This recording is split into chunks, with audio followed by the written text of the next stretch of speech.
जिसने खुद को खर्च किया है, दुनिया ने उसको गूगल पर सर्च किया है। नमस्कार मेरे प्यारे बच्चों, एक बार फिर से आपका हार्दिक स्वागत है आपके ऑनलाइन प्लेटफॉर्म वीएस विद्यापीठ चोपटा पे। और कैसे हो मेरे प्यारे बच्चों? आशा व उम्मीद करूंगा कि आप सभी मस्त हैं, स्वस्थ हैं, अपने पढ़ाई के अंदर व्यस्त हैं। और व्यस्त होना भी जरूरी है मेरे प्यारे बच्चों, क्योंकि बहुत जल्द जो है सीटी करेक्शन पोर्टल ओपन होने वाला है। और जल्दी नेक्स्ट मंथ के अंदर आपका सीटी का रिजल्ट भी आ जाएगा। आगामी परीक्षा हरियाणा पुलिस की भी जो नजदीक आ रही है, तो प्यारे दोस्तों आप अपनी तैयारी को थोड़ा बेहतर कर दो। जो भी आपके डॉक्यूमेंट अनकम्प्लीट है, जो डॉक्यूमेंट आपके अपडेट नहीं है, तो दोस्तों आप उस डॉक्यूमेंट को तैयार करवा लें, क्योंकि करेक्शन के अंदर ज्यादा समय आपका जो है नहीं मिलेगा। तो आज प्यारे बच्चों आपको जैसे थंबनेल के अंदर दिख गया होगा, पीछे भी आपको आज दिखाई दे रहा होगा, आज बहुत इंटरेस्टिंग टॉपिक पढ़ने वाले हैं हम। हरियाणा में पर्यावरण संबंधित जो तथ्य है और रामसर साइट है। मेरे प्यारे बच्चों, आज की क्लास को आप बिल्कुल भी स्किप मत करना। मैं आपको बहुत जीरो लेवल से लेकर हाई लेवल तक पढ़ाने वाला हूँ आज क्लास के अंदर। बिल्कुल बेसिक से शुरू करेंगे। हम रामसर साइट के बारे में जानेंगे कि इनकी शुरुआत क्यों हुई, कब हुई थी, भारत इसका हिस्सा कब बना, कितने रामसर साइट है, कब कन्वेंशन पर हस्ताक्षर हुए थे, हरियाणा में कितने रामसर साइट है, हरियाणा में पर्यावरण संबंधित क्या तथ्य पूछे जाते हैं। और पीछे सीटी के अंदर भी मेरे दोस्तों आपने देखा होगा, जैसे फर्स्ट शिफ्ट के अंदर जो है क्वेश्चन पूछा गया था रामसर साइट से। तो प्यारे दोस्तों आज हम इस सेशन का आगाज कर रहे हैं। और पहला हम पढ़ेंगे हरियाणा में पर्यावरण संबंधित तथ्य व रामसर स्थल के बारे में। ठीक है, इनका बिल्कुल बेसिक इतिहास हम जानने का कार्य करेंगे आज की क्लास के अंदर। तो पहला तथ्य देखो स्टूडेंट्स, जो पहला तथ्य है हम उसके बारे में पढ़ेंगे, पर्यावरण संबंधी तथ्य के बारे में, कि पर्यावरण जो है इसमें इम्प्रूवमेंट की शुरुआत कहाँ से हुई थी, यानी इसमें सुधार करने की शुरुआत जो है वो कहाँ से होती है। हम जिक्र करेंगे प्यारे बच्चों दिसंबर 1952 की घटना की। दिसंबर 1952, और दिसंबर 1952 में जगह का नाम था ब्रिटेन। दिसंबर 1952 में प्यारे बच्चों ब्रिटेन के अंदर सर्दी का मौसम था, एकदम कड़ाके की ठंड थी। अब हुआ ये कि दिसंबर 1952 में जो ब्रिटेन है, इस ब्रिटेन के अंदर भयंकर धुंध आ जाती है। एक ग्रेट समूह का निर्माण हो जाता है, और इस धुंध के अंदर ब्रिटेन के अंदर भयंकर एक्सीडेंट हुआ था। बहुत सारे लोग जो है उनकी जान चली गई थी। जब इतना बड़ा एक्सीडेंट हुआ, इतना बड़ा जब हादसा हुआ, तो विश्व के अंदर एकदम से खलबली मच गई थी। पर्यावरण को लेकर जो है सभी देश चिंतित हो जाते हैं। तो फिर मेरे दोस्त होता क्या है, इसके 20 साल बाद एक सम्मेलन का आगाज होता है, जिसको बोला जाता है स्टॉकहोम सम्मेलन। लेकिन इससे पहले मेरे प्यारे बच्चों एक जगह का जिक्र करेंगे जिसका नाम है रामसर। तो क्या लिखोगे मेरे दोस्त, आप हेडिंग बनाओगे रामसर सम्मेलन। रामसर सम्मेलन, और रामसर सम्मेलन जो है इसको इंग्लिश में लिखो आप रामसर कन्वेंशन।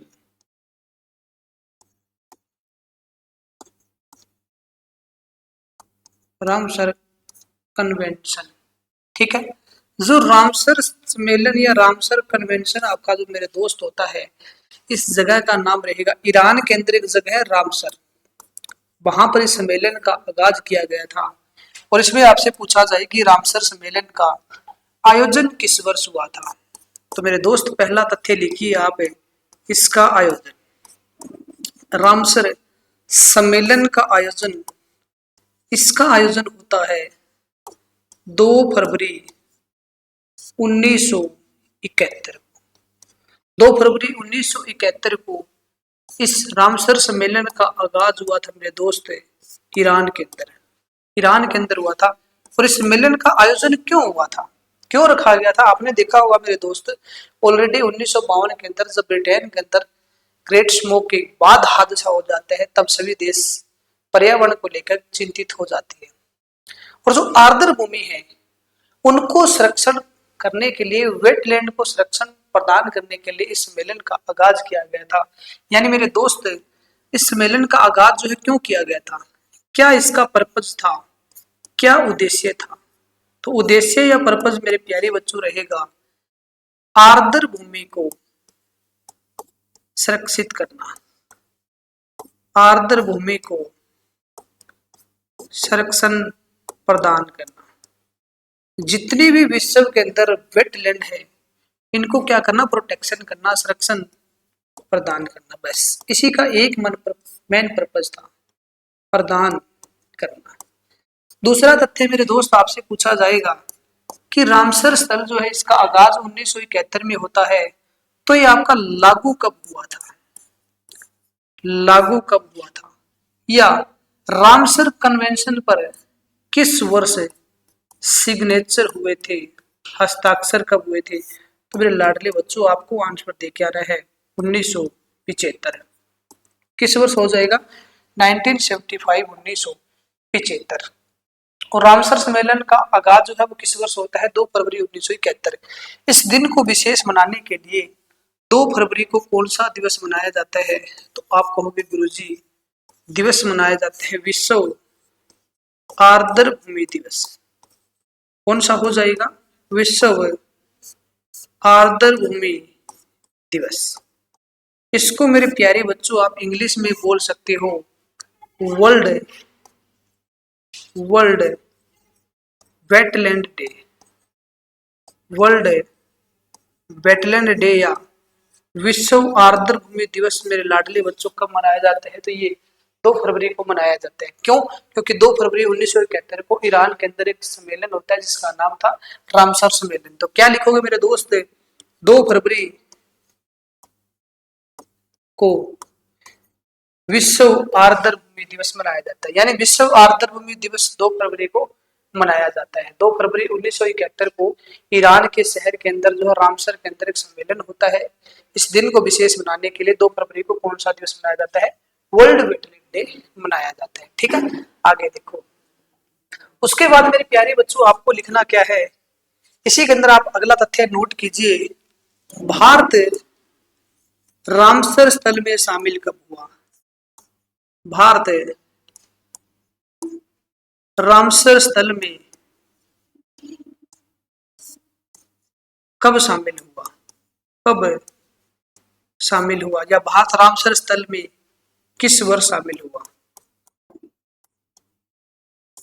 कब शामिल हुआ। तो भारत रामसर स्थल में किस वर्ष शामिल होता है मेरे दोस्तों, इंडिया इसका हिस्सा बनता है 1 फरवरी 1982 को।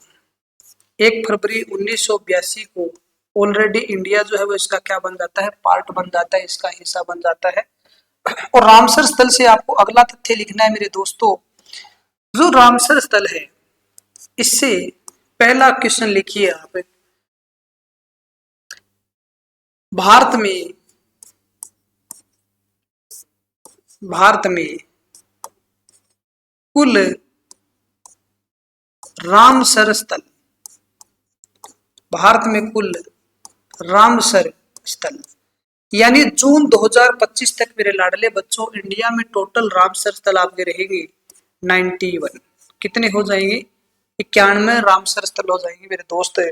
और 91 रामसर स्थल जो है इनमें से अगर आप याद करना चाहो तो पहला तथ्य लिखिए आप, 91 रामसर स्थल में से जो आपके सबसे ज्यादा रामसर स्थल कहाँ रहेंगे, यानी टोटल मेरे लाडले बच्चों भारत के अंदर रामसर स्थल आपके कितने रहेंगे, टोटल रहेंगे 91, यानी 91। इन 91 रामसर स्थल में से सबसे ज्यादा रहेंगे तमिलनाडु में, तमिलनाडु। और तमिलनाडु जो है मेरे लाडले बच्चों इसमें इंडिया में टोटल रामसर स्थल रहेंगे 20। पहला स्थान किसका आ जाएगा, तो पहला स्थान आ जाएगा तमिलनाडु का। और तमिलनाडु के बाद मेरे लाडले बच्चों दूसरा स्थान हमारा रहेगा उत्तर प्रदेश का, यानी यूपी का, उत्तर प्रदेश। और उत्तर प्रदेश में मेरे दोस्त रामसर स्थल आते हैं 10। कितने हो जाएंगे, 10। ठीक है, उसके बाद मेरे दोस्तों तीसरा स्थान जो आता है वो आता है पंजाब का, पंजाब है उड़ीसा का, यानी तीसरा स्थान किसका आ जाएगा, 2 स्टेट का जिक्र करेंगे एक साथ ही, पंजाब है उड़ीसा का। 2 का क्यों जिक्र करेंगे, तो क्योंकि दोस्त पंजाब में भी आपके कितने रामसर स्थल आते हैं 6, और उड़ीसा में भी कितने रामसर स्थल आते हैं? आपके 6 रामसर स्थल आते हैं। टोटल इंडिया में कितने रामसर स्थल रहेंगे? 91 रामसर स्थल आते हैं। तो मेरे दोस्त, इन 91 रामसर स्थल में से अगर आपसे पूछ लिया जाए कि भारत में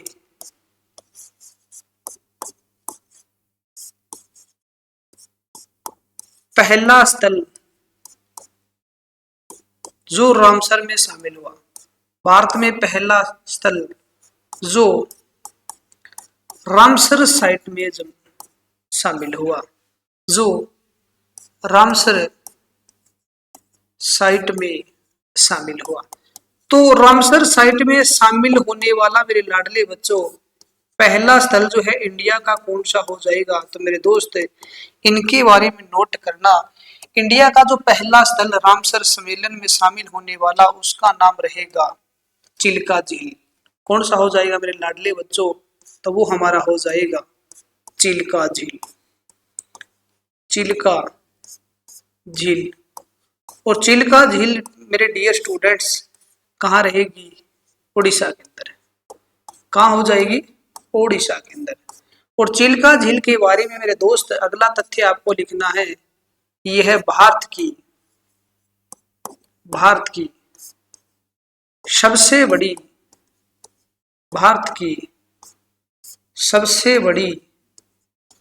खारे पानी की झील है। भारत की सबसे बड़ी खारे पानी की झील है। तो मेरे दोस्त भारत की सबसे बड़ी खारे पानी की झील कौन सी हो जाएगी? चिल्का झील हो जाएगी। और दूसरा मेरे दोस्त आप इसके बारे में फैक्ट नोट करोगे, जो चिल्का झील है, ये झील मेरे दोस्त किस प्रकार की झील का उदाहरण हो जाएगी? तो लाडले बच्चों नोट करना, यह लेगून झील का उदाहरण है। किस झील का एग्जाम्पल हो जाएगी? लेगून झील का। और लेगून झील का मतलब हो गया मेरे दोस्त कि सागर या महासागर से जिस झील का निर्माण होता है उसी को बोला जाता है लेगून झील। तो क्वेश्चन आपसे पूछ ले कि भारत की जो है चिल्का झील किस प्रकार की झील का उदाहरण है, तो कौन सा टिक करके आना आपको? लेगून झील। तो पहला रामसर साइट में शामिल होने वाला स्थल कौन सा हो जाएगा मेरे लाडली बच्चों? चिल्का झील, जो कहाँ हो जाएगी? उड़ीसा के अंदर। ये तो हमने जिक्र किया था भारत का पहला रामसर स्थल। इसी में मेरे दोस्त अगर आपसे क्वेश्चन पूछ लिया जाए कि भारत का सबसे बड़ा रामसर स्थल कौन सा है, तो मेरे दोस्त आप अगला तथ्य नोट करोगे, भारत का सबसे बड़ा रामसर स्थल लिखना, भारत का सबसे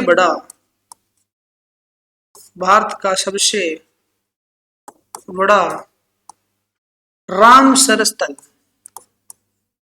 भारत का सबसे बड़ा रामसर स्थल मतलब भारत की सबसे बड़ी जगह कौन सी है जो रामसर साइट में शामिल है? बस यही आपसे एग्जामिनर क्वेश्चन पूछेगा। तो भारत का सबसे बड़ा रामसर स्थल मेरे दोस्त कौन सा हो जाएगा? तो ये हमारा लिखना मेरे लाडले बच्चों, वेस्ट बंगाल के अंदर रहेगा सुंदरबन। कौन सा हो जाएगा? सुंदरबन। और सुंदरबन डेल्टा जो आता है मेरे दोस्त, ये वेस्ट बंगाल के अंदर आता है, यानी कहाँ आता है? पश्चिम बंगाल के अंदर आता है। सुंदरी वृक्ष की दीप्ता के कारण इसका नाम क्या पड़ा था? सुंदरबन डेल्टा पड़ा था।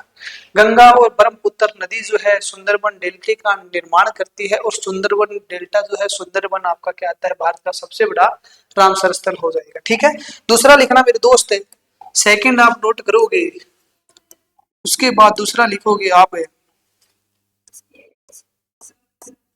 भारत का सबसे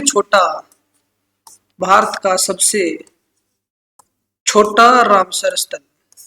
तो मेरे दोस्त भारत का सबसे छोटा रामसर स्थल कौन सा हो जाएगा? सेकंड फैक्ट लिखना आप, भारत का सबसे छोटा रामसर स्थल। तो इसके बारे में लिखना मेरे लाडले बच्चों, जो भारत का सबसे छोटा रामसर स्थल आता है, इसका नाम रहेगा रेणुका झील। रेणुका झील। और रेणुका झील मेरे लाडले बच्चों कहाँ रहेगी? तो ये रहेगी हिमाचल प्रदेश में। रेणुका झील कहाँ हो जाएगी? हिमाचल प्रदेश में। हिमाचल प्रदेश में। और रेणुका झील जो है मेरे लाडले बच्चों, इसका नाम पड़ा था जमदाग्नि ऋषि के नाम पर।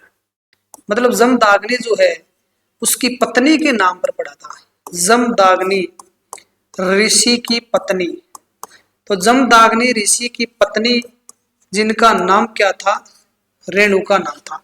या मैं बोल दूं कि भगवान परशुराम जो है उनकी माता का नाम क्या था, तो मेरे लाडले बच्चों रेणुका नाम था, जिनके नाम पर रेणुका झील का नाम पड़ा था। और ये रेणुका झील हिमाचल प्रदेश में रहेगी, जो भारत की सबसे छोटी क्या आ जाएगी, आपकी रामसर साइट में स्थल आ जाएगी। ठीक है, आगे लिखना मेरे लाडले बच्चों, विश्व का सबसे ऊंचाई पर स्थित है। क्या लिखोगे, तीसरा तथ्य। तीसरा तथ्य लिखना मेरे दोस्त, विश्व का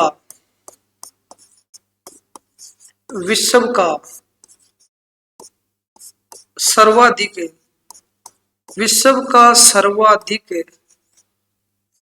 ऊंचाई पर,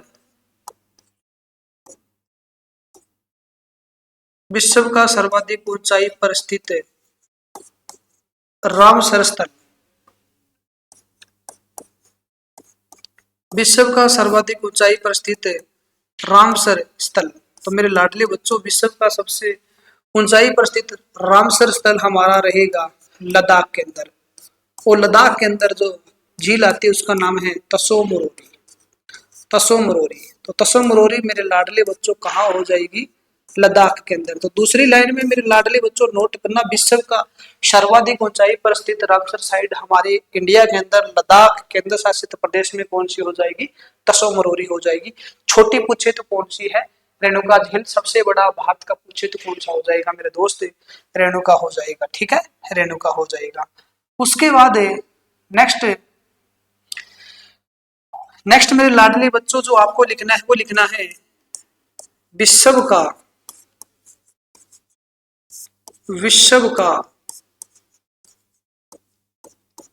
पहला स्थल, विश्व का पहला स्थल जो रामसर में शामिल हुआ। तो मेरे लाडले बच्चों, जो विश्व का पहला स्थल है ना रामसर में शामिल होने वाला, जो रामसर में शामिल हुआ, तो रामसर में शामिल होने वाला विश्व का पहला स्थल मेरे दोस्त कौन सा हो जाएगा, कोबर्ग प्रायद्वीप।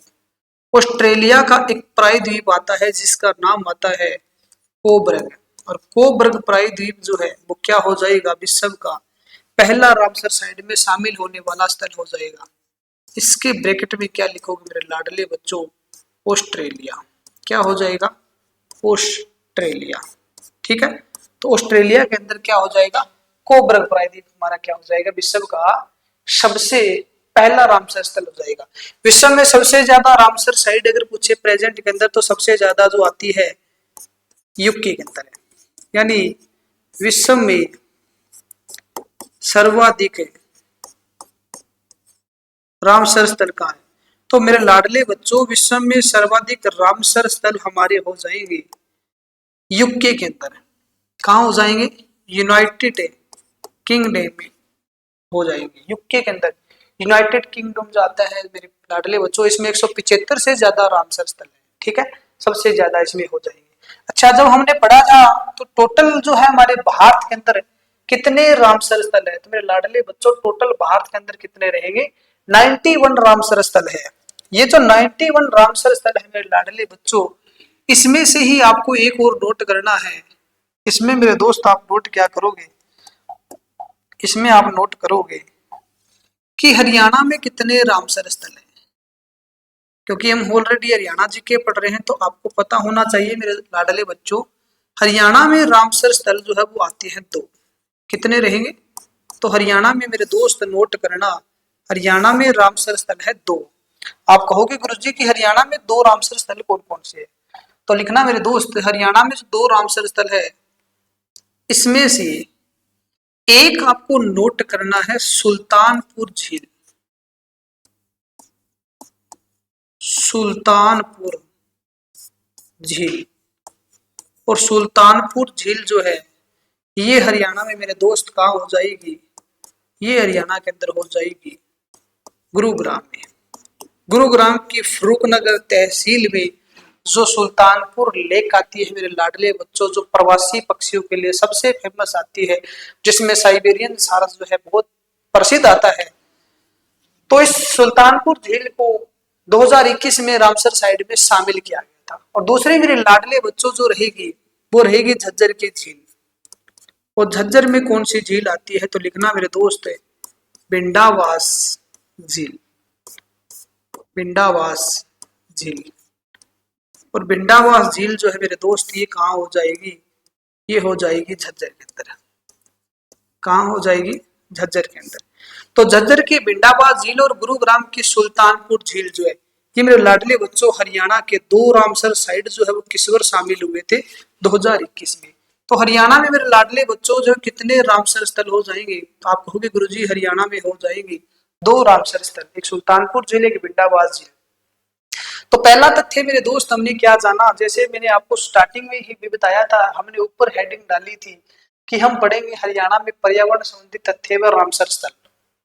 पहले जो विश्व के अंदर रामसर स्थल है उनकी शुरुआत क्यों हुई, उनका पर्पज क्या आता है, विश्व में कितने हैं, ठीक है, सबसे बड़ा कौन सा है, सबसे ऊंचा कौन सा है, टोटल इंडिया में कितने रामसर साइट आते हैं। तो मेरे दोस्त सारे फैक्ट मैंने आपको बेसिक से लेकर हाई लेवल तक सब कुछ बता दिए। अब दूसरा हमारा तथ्य आता है मेरे दोस्त, दूसरा आप लिखिए सेकंड जो मैंने आपको बताया, जब दिसंबर 1952 में ब्रिटेन के अंदर धुंध के कारण, स्मोग के कारण ब्रिटेन में जब हादसा हो जाता है, इसके 20 साल बाद विश्व के 119 देशों ने मिलकर एक सम्मेलन बुलाया था। और उस सम्मेलन का आगाज मेरे दोस्त कहाँ हुआ, तो वो लिखिए आप। देखो कहीं भी आपको वीडियो को स्किप नहीं करना है, डाटा मैं आपको बहुत अच्छे तरीके से करवाऊंगा। तो आगे मेरे लाडले बच्चों आपको लिखना क्या है, उसमें लिखना आप जो पहला तथ्य आप नोट करोगे वो लिखना मेरे दोस्त। नेक्स्ट है स्टॉकहोम सम्मेलन, स्टॉकहोम सम्मेलन। तो मेरे दोस्त अगली आप हेडिंग बनाओगे स्टॉकहोम सम्मेलन। और स्टॉकहोम सम्मेलन का आगाज क्यों हुआ था, किसमें सुधार करने के लिए हुआ था, तो ये मेरे दोस्त हुआ था पर्यावरण में इंप्रूवमेंट के लिए, यानी इन्वायरमेंट में इंप्रूवमेंट या पर्यावरण में सुधार के लिए एक सम्मेलन बुलाया गया था स्वीडन देश की राजधानी स्टॉकहोम, जहां पे नोबेल पुरस्कार वितरित किए जाते हैं। इस जगह के अंदर एक सम्मेलन होता है मेरे दोस्त जिसका नाम था पर्यावरण सम्मेलन, यानी इन्वायरमेंट कन्वेंशन या आप कह सकते हो कॉन्फ्रेंस। पर्यावरण सम्मेलन या मेरे दोस्त आप उसको कह सकते हो स्टॉकहोम सम्मेलन, ठीक है, स्टॉकहोम सम्मेलन। और ये आपका बुलाया गया था स्वीडन के अंदर, क्योंकि स्वीडन देश की राजधानी आती है स्टॉकहोम, वहां इस सम्मेलन का आगाज हुआ था। तो दूसरा मेरे लाडले बच्चों आप नोट क्या करोगे, इसी के अंदर नोट करना इस सम्मेलन का आयोजन, इस सम्मेलन का आयोजन। तो मेरे दोस्त इस सम्मेलन का आगाज हुआ था 5 जून 1972 को। 5 जून 1972 को विश्व के 119 देश जब इकट्ठे होते हैं, तो ये मेरे दोस्त 11 दिन तक आपका प्रोग्राम चला था, यानी 5 जून से लेकर 16 जून 1972 तक भारत सहित 119 देशों ने इस सम्मेलन के अंदर जो है भाग लिया था। 119 देशों ने क्या किया था, इस सम्मेलन के अंदर मेरे लाडले बच्चों पार्टिसिपेट किया था, यानी भाग लिया था। जब इस सम्मेलन का आगाज हुआ तो इस सम्मेलन के अंदर एक ही मेन मुद्दा दोहराया गया था मेरे दोस्त, वो ये था कि हमें पर्यावरण जो है इसमें सुधार करना है। और पर्यावरण में बेसिक सी बात है, सुधार करना भी जरूरी है, क्योंकि विश्व के देश जो थे उन्होंने कहा कि पर्यावरण हमारे लिए एक चिंता का विषय बन गया है। अगर साइंस ऐसे ही विकसित होता रहा तो आने वाले समय के अंदर विज्ञान भी हमारे लिए घातक साबित होगा। और इस बात का उदाहरण हम आज वर्तमान के अंदर दोस्त देख भी पा रहे हैं। जैसे जैसे जनरेशन आपकी इंक्रीज हो रही है, जनरेशन जैसे आपकी बढ़ रही है, जैसे इंडिया में बात करूं मैं, इंडिया में आप कहोगे गुरुजी वर्तमान में 5G है, 5G का जमाना है। आपने एक नाम सुना होगा 5G, इसका मतलब है जी का मतलब होता है जनरेशन। तो धीरे धीरे जैसे रेडिएशन वगैरह जो है, टावर वगैरह है, इससे हानिकारक किरणें वगैरह निकलती है और धीरे धीरे क्या है कि बीमारियां जो बहुत ज्यादा बढ़ती जा रही है। पहले आप देखोगे पुराने समय के अंदर जो हमारे बड़े बुजुर्ग होते थे, हमारे दादाजी जो होते थे, उनकी उम्र जो है लगभग 90 95 100 वर्ष होती थी। तो आज आप देखोगे तो मानव की उम्र जो है वो कितनी बच गई है, बस 50 60 के बीच एवरेज मानो, आप ज्यादा कुछ भी नहीं। क्योंकि धीरे धीरे जिस साइंस डेवलप हो रहा है तो मानव की एज जो है वो भी क्या हो रही है, डिक्रीज होती जा रही है। तो यही विश्व के अंदर देशों ने मिलकर एक बात कही थी, हम पर्यावरण के अंदर सुधार करने का कार्य करेंगे। तो मेरे दोस्त, इस दिन को विशेष बनाने के लिए 5 जून को आपका दिवस मनाया जाता है। उस दिवस का नाम रहेगा विश्व पर्यावरण दिवस। विश्व पर्यावरण दिवस। तो अगली लाइन में मेरे लाडले बच्चों आप क्या लिखोगे, विश्व पर्यावरण दिवस। इनके बारे में लिखना कि विश्व पर्यावरण दिवस जो है ये कब मनाया जाता है, 5 जून को। कब मनाया जाता है, 5 जून को। यानी वर्ल्ड एनवायरनमेंट डे जो है इसका आगाज 5 जून 1973 को होता है। तो पहली बार आपसे पूछे कि विश्व पर्यावरण दिवस जो है, इनके बारे में मेरे दोस्त आपको लिखना है, विश्व पर्यावरण दिवस की शुरुआत किस वर्ष होती है, यानी पहली बार कब हुआ था इसका आगाज। तो लिखना 5 जून 1973 को। 5 जून 1973 को क्या होता है, पहली बार वर्ल्ड लेवल के ऊपर विश्व पर्यावरण दिवस जो है मनाया जाता है। ठीक है, मनाया जाता है। लेकिन यूएनओ ने इसको दर्जा देने का कार्य जो किया था वो मेरे दोस्त इसके 1 वर्ष बाद किया था। फिर इसमें आप अगला क्या लिखोगे, 5 जून 1973 को जब इसका आगाज होता है तो दूसरा आप इसी के अंदर फैक्ट लिखोगे, सेकंड लिखना 5 जून 1973 के बाद 5 जून 2025 लिखिए आप। तो अगली हेडिंग बनाना 5 जून 2025। और 5 जून 2025 को इस सम्मेलन का आगाज मेरे दोस्त हुआ था कोरिया गणराज्य के अंदर। कोरिया गणराज्य के अंदर। और कोरिया गणराज्य में मेरे दोस्त जब इस सम्मेलन का आगाज हुआ है तो 5 जून 2025 को इसकी थीम नोट करना। आज वर्तमान के अंदर आप देखोगे जो प्लास्टिक है वो बहुत ज्यादा इंक्रीज हो गया है। तो इसीलिए विश्व के देशों ने कहा कि प्लास्टिक जो है वो धीरे धीरे क्या होना चाहिए, खत्म होना चाहिए, हमें प्लास्टिक को हराना है। यानी इसकी थीम हो जाएगी wheat plastic pollution. Wheat plastic pollution. Wheat plastic pollution. मेरे दोस्त अगर आप देखोगे 2018 में भी यही थीम आपकी रखी गई थी।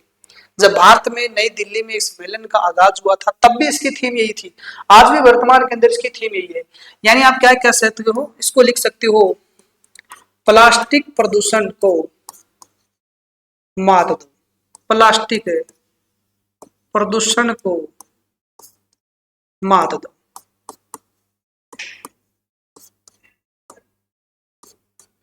उसके बाद मेरे लाडले बच्चों आपको लिखना है 2026 में इसका आगाज कहां होगा। तो 2026 में लिखना 5 जून 2026 को। 5 जून 2026 को इस सम्मेलन का आगाज होगा। एक देश आता है जिसका नाम है अजरबैजान। कहाँ रहेगा, अजरबैजान। और अजरबैजान मेरे लाडले बच्चों इस देश के अंदर 5 जून 2026 को विश्व पर्यावरण दिवस मनाया जाएगा। तो अभी तक इसकी थीम डिसाइड नहीं हुई है। हाँ, देश डिसाइड जरूर हो गया है। 2025 के अंदर कहाँ हो जाएगा, कोरिया गणराज्य के अंदर हो जाएगा। 2024 में मनाया गया था सऊदी अरब के अंदर, जब इसकी थीम जो है मरुस्थलीकरण रखी गई थी। यानी मरुस्थलीकरण जो आता है, डेजर्ट जोन जो आता है, इसको बढ़ावा देने के लिए 2024 में इसकी थीम रखी गई थी। अब मेरे लाडले बच्चों आपको क्या लिखना है, जो विश्व पर्यावरण दिवस मैंने आपको ऑलरेडी बताया है, इसके अंदर फैक्ट आप लिखना मेरे दोस्त। क्या लिखोगे कि विश्व पर्यावरण दिवस जो है वो भारत में मनाया गया है 2 बार। तो लिखना मेरे दोस्त, हेडिंग बनाना विश्व पर्यावरण दिवस भारत में 2 बार मनाया गया है। यानी इंडिया में इसका आगाज जो हुआ है वो 2 बार हुआ है। तो 2 बार भारत में जो आगाज हुआ है विश्व पर्यावरण दिवस का, इसमें मेरे दोस्त आप लिखना इसका इतिहास। जैसे आप अन्य सेंट्रल लेवल का कोई एग्जाम दोगे, एसएससी वगैरह का एग्जाम दे रहे हो या अन्य कोई एग्जाम है जैसे दिल्ली पुलिस है, वहां ये सारे के सारे फैक्ट आपके लिए महत्वपूर्ण रहेंगे। तो लिखना मेरे दोस्त, पहले भारत में इसका आगाज हुआ था 2011 के अंदर, पहली बार हुआ था। देखो शुरुआत हो जाती है 1973 के अंदर। और 1973 में आप ये मान सकते हो कि कितने साल बाद जो है पहली बार 2011 में भारत में विश्व पर्यावरण दिवस जो है मनाया गया था। 2011 के अंदर मेरे दोस्त भारत में नई दिल्ली में इस सम्मेलन का आगाज हुआ था। तो क्या लिखोगे? 2011 नई दिल्ली लिख लेना। दूसरी बार भारत में आगाज होने के 7 साल बाद है 2018 में फिर से इसका आगाज हुआ था। और 2018 में भी मेरे लाडले बच्चों जगह का नाम लिखना नई दिल्ली। कहने का मतलब है भारत में अब तक 2 बार विश्व पर्यावरण दिवस का आगाज हो चुका है, 2011 और 2018। दोनों आपकी जगह का नाम रहेगा नई दिल्ली। जो 2011 है इसके बारे में मेरे दोस्त नोट करना।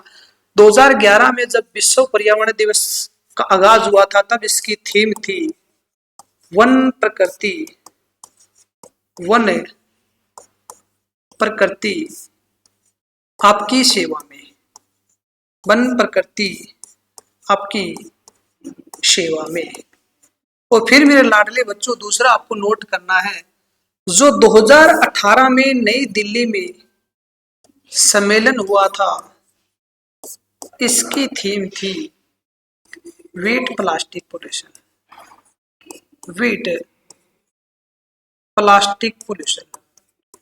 मेरे दोस्त मैंने आपको क्या बताया कि इसके अंदर प्लास्टिक प्रदूषण जो है उसको मात देने के लिए 2018 में नई दिल्ली में सम्मेलन का क्या होता है? आगाज होता है। ये हमारा जो था वो विश्व पर्यावरण दिवस का कुछ इतिहास था। तो हुआ क्या दोस्त, जब 1972 के अंदर पहली बार पर्यावरण को लेकर एक स्टॉकहोम सम्मेलन का आगाज हुआ। आगाज होने के बाद जैसे ही इंडिया वहां से आता है, मतलब 5 जून से लेकर 16 जून तक 11 दिन तक के लंबे समय तक जो है आपका सम्मेलन चला था। और एनवायरमेंट कॉन्फ्रेंस के खत्म होने के बाद जो है पहली बार तो इसमें बनता है कि प्रोग्राम बनाया था। थोड़ा सा वो भी बता देता हूं मैं आपको। क्या लिखना आपको? आप हेडिंग बनाना मेरे दोस्त है UNEP। जैसे थोड़ा सा अगर आप और डीपी इस डाटा को लिखना चाहो तो लिख सकते हो आप। एक संगठन बना था जिसका नाम था UNEP, UNEP।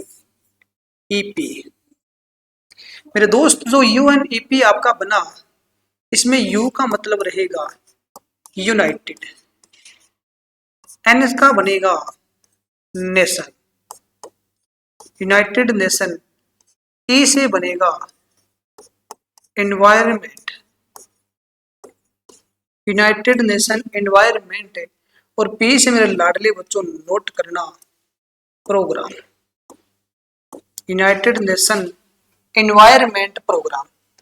यानी आप मेरे दोस्त क्या कह सकते हो, इसका हिंदी में मतलब जो रहेगा वो इसका मतलब रहेगा, यूनाइटेड को हिंदी में बोला जाता है संयुक्त, नेशन का मतलब होता है राष्ट्र, एनवायरमेंट का मतलब होता है पर्यावरण, और प्रोग्राम का मतलब होता है कार्यक्रम। यानी मेरे दोस्त UNEP या संयुक्त राष्ट्र पर्यावरण कार्यक्रम जो है वो किस वर्ष बना था? तो इसमें नोट करना 1972। यानी इस कार्यक्रम की स्थापना होती है 1972 के अंदर।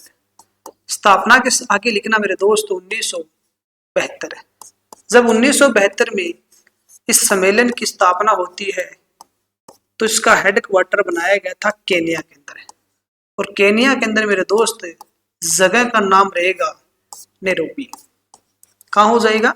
नैरोबी। और नैरोबी की ब्रैकेट में लिखना केन्या। टोटल मैं कार्यालय में बता देता हूं कि इसकी जो टोटल ब्रांच है, कितनी इसके कार्यालय है।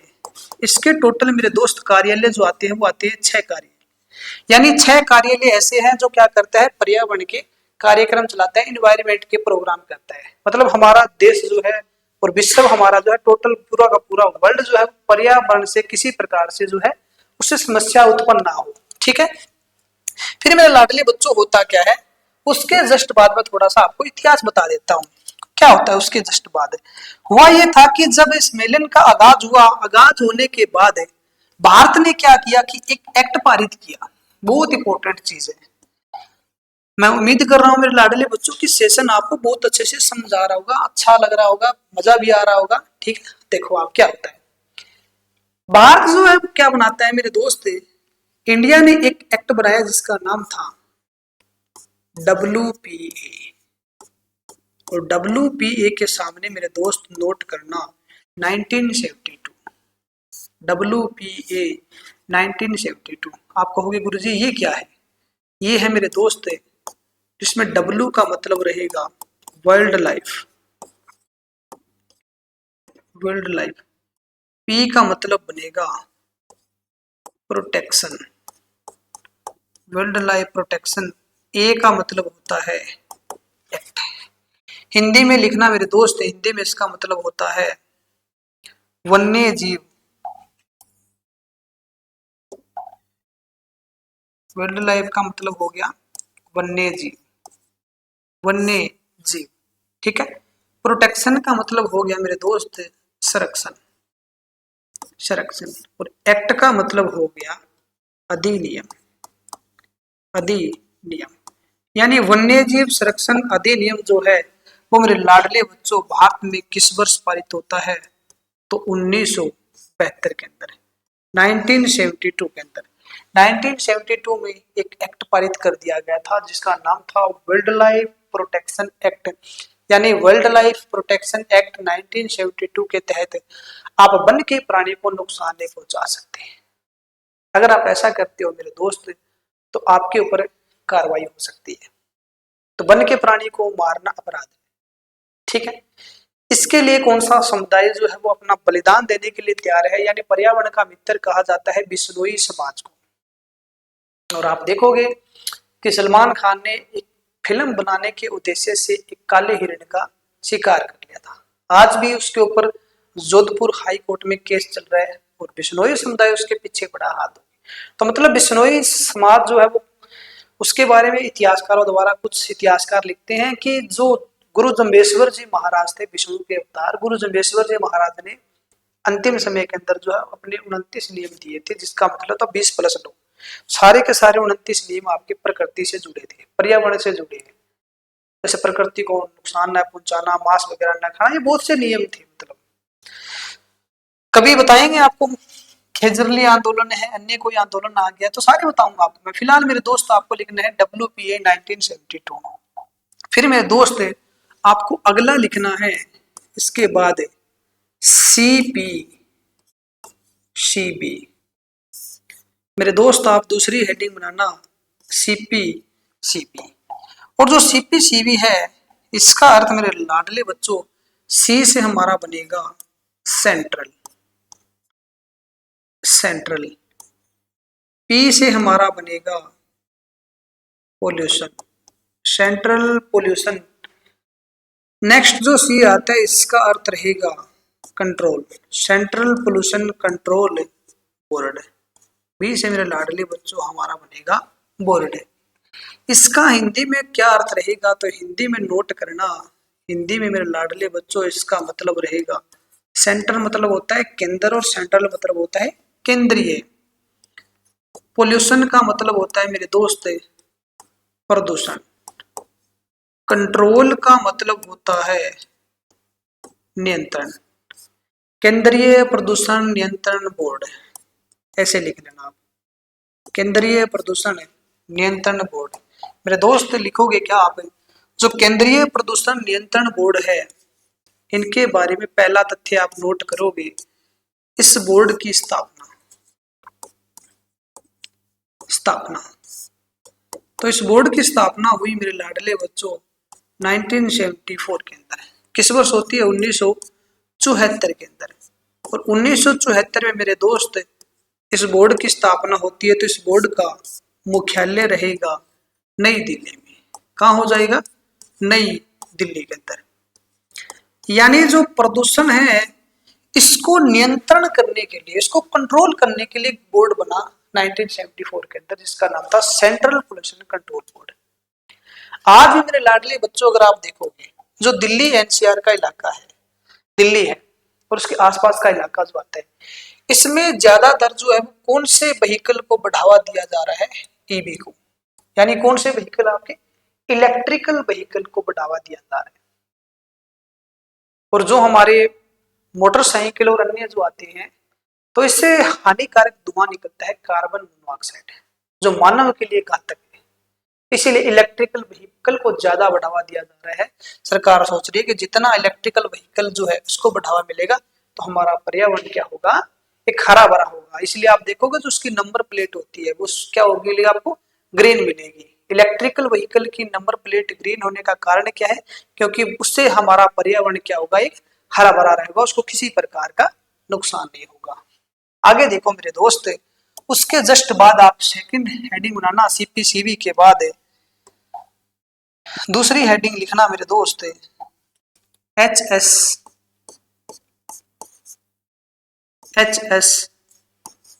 पीसीबी।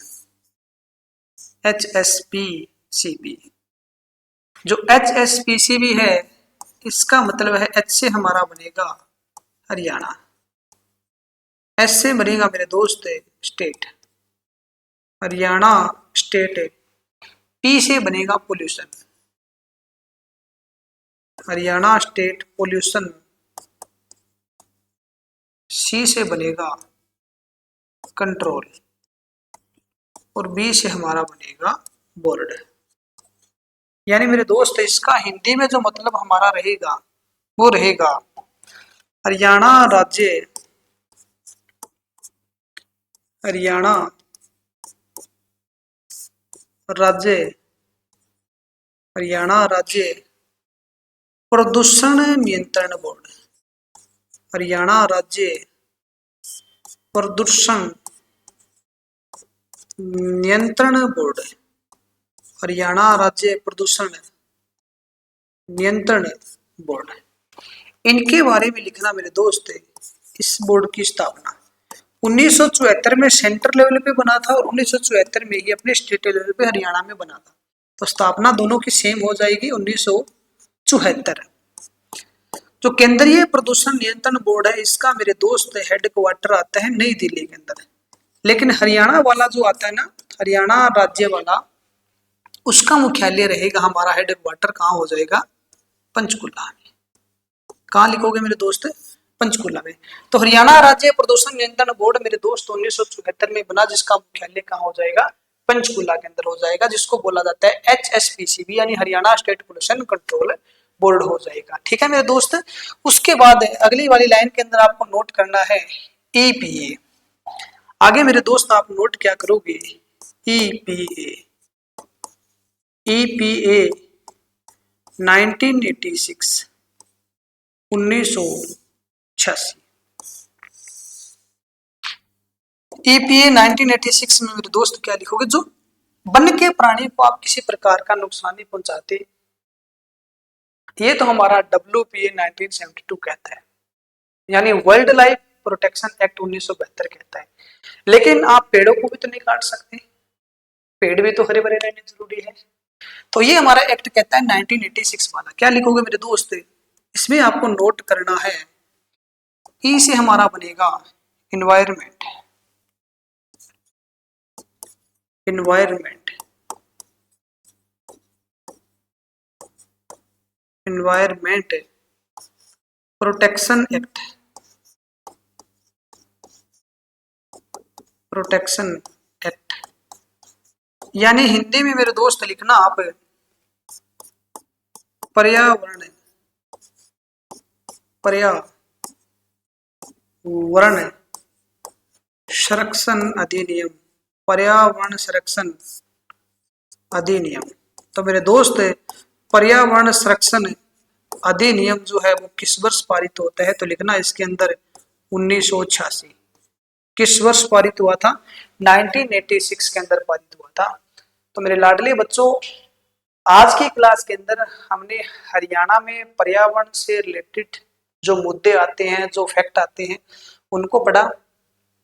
इनके साथ साथ मेरे दोस्त मैंने आपको रामसर साइट का पूरा इतिहास बताया कि शुरुआत कब हुई, क्या क्या प्रोसेस है, विश्व में सबसे ज्यादा कहाँ है, सबसे ऊंचा कौन सा है, सबसे बड़ा कौन सा है, हरियाणा में कितने आते हैं, भारत में कितने, सारे तथ्य मैंने आपको बताए। फिर मैंने एक्ट बताए, डिपार्टमेंट बताए जो जो कार्य करते हैं। तो मेरे लाडले बच्चों, अगली क्लास के अंदर जो भी पर्यावरण से रिलेटेड डाटा है वो आपको मैं सारा का सारा डाटा करवाऊंगा। तो ये वीडियो, ये सेशन आपको मेरे दोस्त कैसी लगी, एक बार कमेंट बॉक्स में जरूर बताना, क्योंकि आपका कमेंट मुझे इंस्पायर करता है, मैं आपके लिए और बेहतरीन से बेहतरीन कंटेंट लेके आता हूँ। तो मेरे दोस्त, एक बार आप कमेंट बॉक्स में जरूर बताना कि आपको क्लास कैसी लगी। अगर आपको कंटेंट अच्छा लगा, अगर आपको सेशन अच्छा लगा, तो इस सेशन को आप लाइक करना, सब्सक्राइब करना, चैनल को ना भूलना। और मेरे दोस्त, इस वीडियो को, इस सेशन को ज़्यादा से ज़्यादा अपने दोस्तों तक शेयर करना। मिलते हैं नेक्स्ट क्लास के अंदर, तब तक के लिए थैंक यू। जय हिंद, जय भारत, जय हरियाणा।